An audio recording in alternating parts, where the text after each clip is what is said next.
mukabat sa 26 ka mga tulungaan sa elementarya o sekundarya ang ningapil sa 2013-2014 Search for San Carlos City Model School in ESWM Year 2 nga gipasiyugdahan sa lokal nga gamhanan sa syudad sa San Carlos.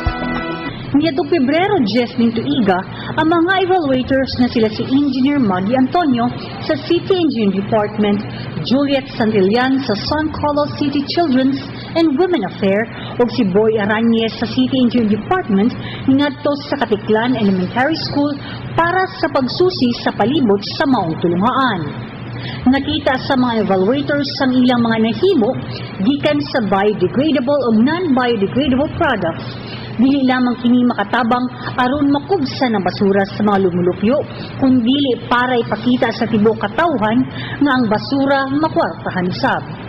Ang tuyo sa mga contest mo ang partisipasyon sa school community sa implementasyon sa ecological solid waste management, pagpahibalo sa importansya og dili sa recyclable materials ug ang pag-agahat sa komunidad nga mopartisipar kabahin sa environmental concerns o kini makatabang sa school community dili lamang para makadawat og awards apan kini makahatag sa mga estudyante ug higayon nga makapokus sa ilang pagtuon tungod kay limpyo man ang ilang school environment.